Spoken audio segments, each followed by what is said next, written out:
Well, that's good. All right. Let me actually, just for the first bit, let me stand next to you. So, hi, I'm Fischer. As you know, if you're watching this channel, this is Kristan Harris. I do the Rundown Live, a weekly talk radio show, and I'm a writer and protest reporter.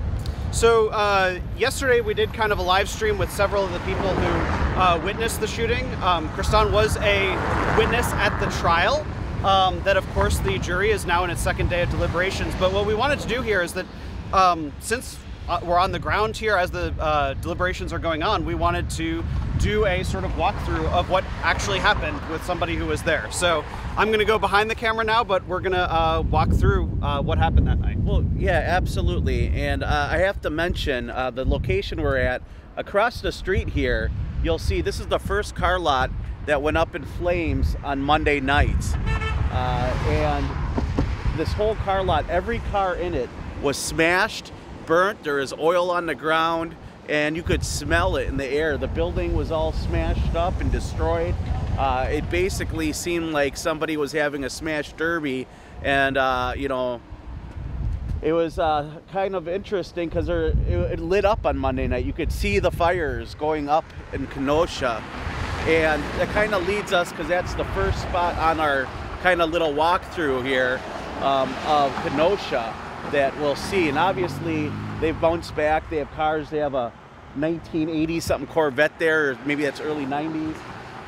But that's Car Source car lot. Now if we turn the camera around directly across the street here, and we're gonna walk across the street, this here is Car Source lot 2. So if you've been watching the trial, you've probably seen my footage where I'm standing probably right here, and I was filming on the roof that there was armed citizens protecting local property. And sitting right here was Ryan Balsh and Kyle Rittenhouse, and this is where I first interviewed them. And that's where Kyle says, "Hey, I'm Kyle. I'm here to help. I'm going to be a medic," all that kind of stuff to me. And basically, I started to walk through, and that was my first encounter with them, probably around 10 o'clock that night. So where we're standing is where you first met and spoke to Kyle Rittenhouse? Actually, it would have been right here. And, I mean, what was your impression of him? Not asking necessarily for an opinion, but what did it seem like? He seemed real eager to be here. Like, he was really excited to be here. I don't know. It's hard to explain. You know, like if you ever played in a sports team and you had to sit on the bench and you wanted to get your chance to get in the game, that's how he seemed. Like he was ready to help in any way, shape, or form. And he was like, "I'm here to be a medic and help." Obviously, that was not accurate. Does not have medical training. And Ryan Balsh, who was with him, you know, we had a conversation as well about body armor. He asked me what kind of body armor I wear, and I said none. You know, so. But this is also the location, and as it will walk this way. So the law enforcement, as you can see, if you take a look down here, they were driving Bearcats. All the way across were Bearcats, and even on the sidewalk at part of the time. I have video of this, and they were pushing all the protesters down. And over here, there was a bunch of concrete bricks that they were making and breaking and throwing them at the MRAPs. Well, you know, like it would hurt the MRAP, right? So they pushed the Bearcats moved all the way back, so the protesters headed back down that way, and then they pushed them back again. And the second time is when we started to see a lot of that altercation that they showed in court, and why they called me to the witness stand. And we're going to get into that in just a moment. So on that particular night, as we're moving here, you went from here in the direction that we're going? Yes, this is the exact direction we're going. And Kyle took the same route? They were walking around at that point, but this is the second time around, so that garbage bin that's right there, that may not be the same bin, but it was one just like it, and protesters pulled it off the property, right? And they lit it on fire. And so where the argument started to stem was right here in the streets, basically between protesters and the armed citizens. And allegedly they were saying that the people on the roof, or somebody on the roof, was pointing their laser pointer from their scope on their gun on them, allegedly. And so they were pointing them back and forth. As you know, protesters, they have them to try to blind drones or whatever they feel that they do. And so they got into a heated debate. Somebody pulled the garbage bin, lit it on fire, and then they went and they they're arguing about this garbage bin, and that's when people said, or when I started talking to them, and other individuals were saying, you know, protect your property, don't be in the streets. And I had a conversation with Kyle Rittenhouse right over here saying, don't look for trouble where there is none, you know. And then shortly... Why did you say that? What was that? Why did you say that to Kyle Rittenhouse? Because the protesters identified them as counter-protesters, not as people protecting their property. So, because they had all the military gear on, I think if they would all came up in, this is kind of my opinion, they all came in security guard shirts and handguns, you know, I think it would have been a little bit more, less obvious or less... inflammatory? Yeah, correct. I don't think they would have seen it as much as counter-protesters as protecting property then. Just for future knowledge, if anyone ever wants to protect their property, which you have a right to do, obviously. So at that second time, the Bearcats pushed people up and they stopped right here. They started tear gas, and we got tear gassed real bad. And we were sitting over, and we went around to the other side of the car lot, which is in between where these cars are, right next to the wall. And somebody was behind throwing rocks up, and we got tear gassed and hit hard. And I went on to the property and I said, thanks for letting me on thanks for giving me coverage, because they told me not to come on the property anymore at one point in my video. So I was appreciative that they didn't shoot me, or, you know, not that they would have, but like, you know, giving me a hard time trying to get away from the tear gas, because all the tear gas is blowing this way.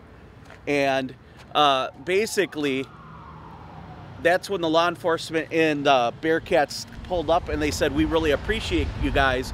Are you thirsty? And then somebody on top of the roof said, let the police know. Let the police know that they have chemical bombs. They're throwing chemical bombs, ammonia and bleach up here. They kept saying that.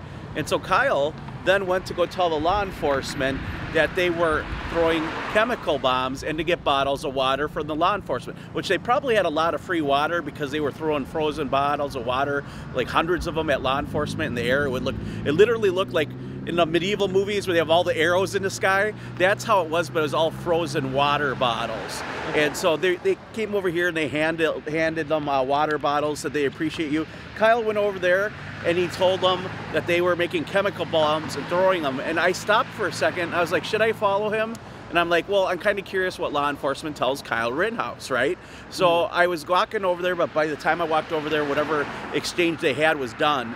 And they started to walk, Kyle walked back here, and they went ahead and they pushed all the protesters past towards 60. That was where you got the footage of them giving them the water. That's right here. And that ended up being crucial, not only in our understanding of these events, but it ended up being something that the one of the individuals who's suing the police. Yeah, Gage Grosskreutz is using that as a prime example of collusion, because Ryan Balch, also in that location back there, told me that a law enforcement officer, female, pulled up in a car and said that we're sending them down this way so they can deal with them, whatever that means. Now, I don't know if that really happened.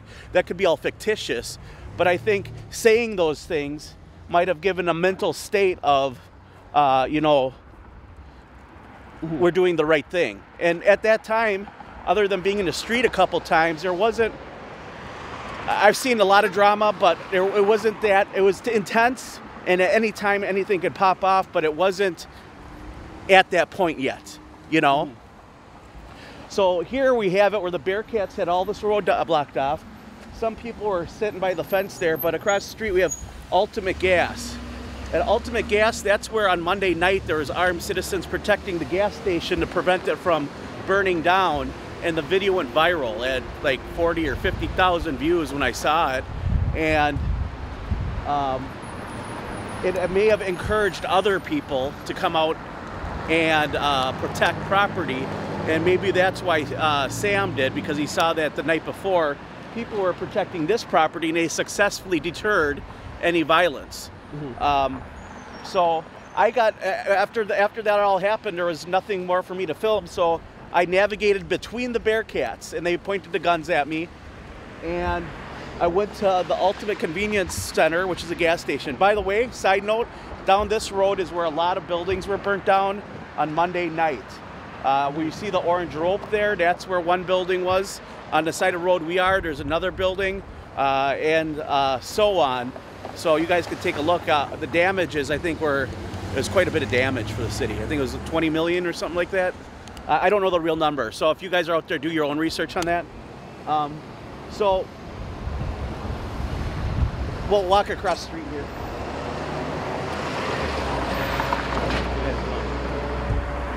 So over here, how you guys doing?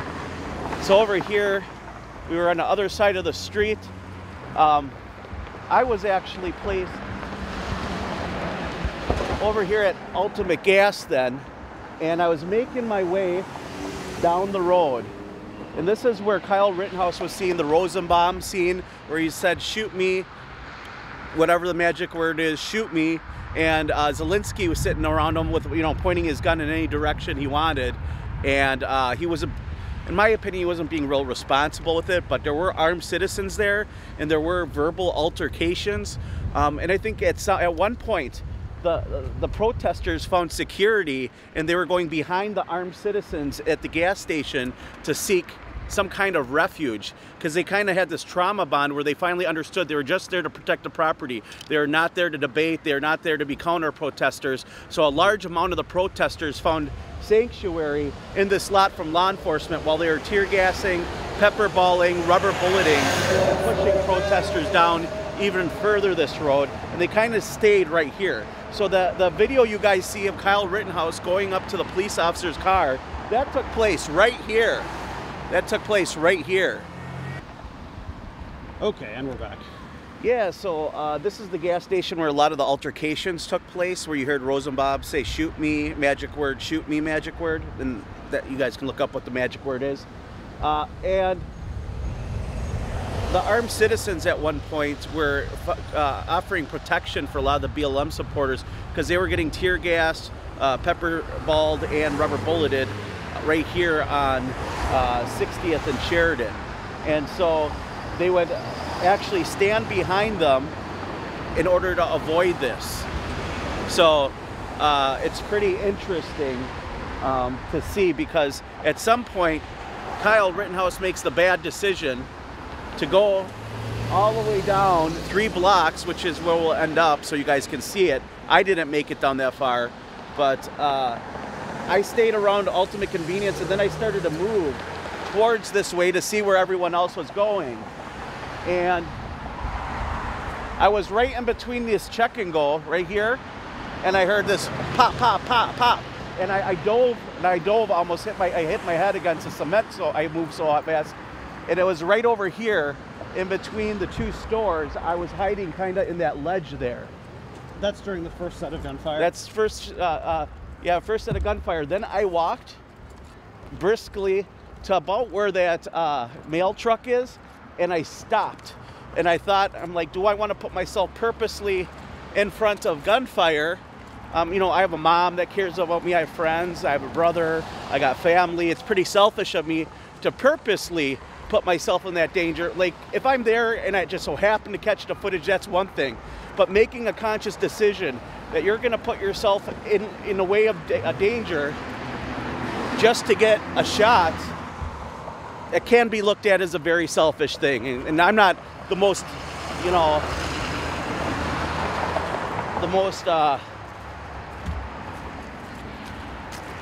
I don't know where I was going with that. But anyways, right about here, then I see a couple more shots happen right in front of me. And what you're looking at is the actual crime scene of where Anthony Huber and Grosskreutz were shot. And I heard somebody yell medic, and I saw Kyle Rittenhouse run right by me. And I have that on video. Obviously, CBS 58 just did a story with me. And yeah, the whole thing was really messed up. And so when people were running, they kind of slowed down when they got by me. And I asked them what happened. And so one person told me a van rolled up and they shot gunfire. One lady said that somebody shot somebody down there. There's all these different stories. I asked like 5 people, and I got 5 different stories without the video evidence by some of these streamers that happened to be there. Richie McGinnis, Drew Hernandez, and others that were there. Obviously, Gage Grosskreutz film. We wouldn't have an idea of you know, what really transpired there. And over here, as you guys can see, we're coming on and up to car source lot 3 where Kyle Rittenhouse and Rosenbaum squared off. You know, they have that saying, never bring a knife to a gunfight. And obviously, a gun wasn't much of a deterrent for somebody, or he felt that he could take Kyle or chase Kyle or intimidate him, and that he wasn't gonna defend himself. I don't know if it was self-defense. Like I said, the jury's deciding that. I'm not a judge or a jury. You know, I'm just a reporter. I cover things. But what you're gonna see here is directly across from a hospital. And, this is Car Source. And this is the lot where the infamous shooting happened. And obviously, this is where you see the video. Yeah, this is where people were lined up here because the protest moved down here. And this is where Kyle Rittenhouse came running across.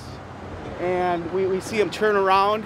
And then some fuck you, and then bang, bang, bang, bang, you know. After we heard the Zelensky shoot.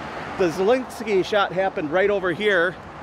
And then Kyle Rittenhouse found himself kind of allegedly trapped because there's a large group of people there.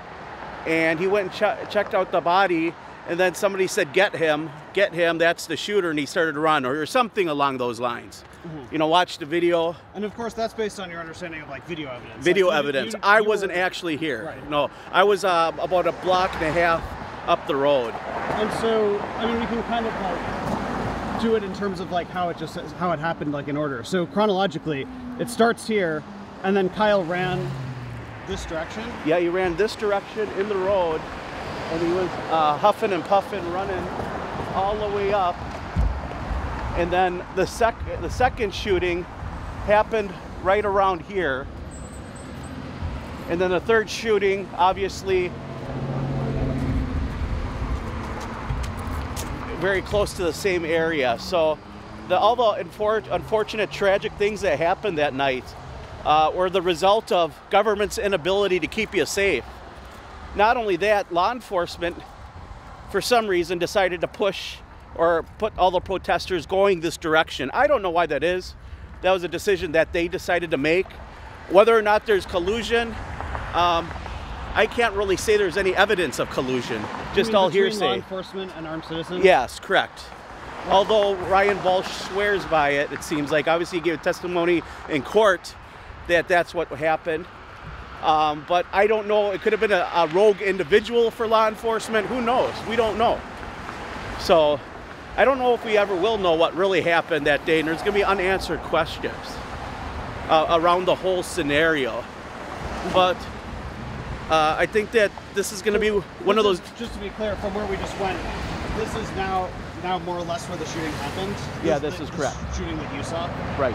Where exactly were you standing? Right there, we're checking those. So you filmed from here, from Check and Go to yes. Here on this street is where the shooting was. Yeah, and I have, with the Samsung S20 Ultra, you have like 100 times zoom. Yeah.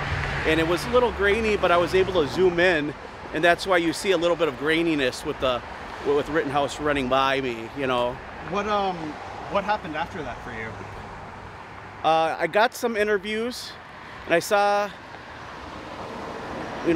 what kind of was transpiring. There's people down here hurt. I saw law enforcement and the Bearcats come rolling down here, and then they stopped and they kind of made a blockade of the crime scene.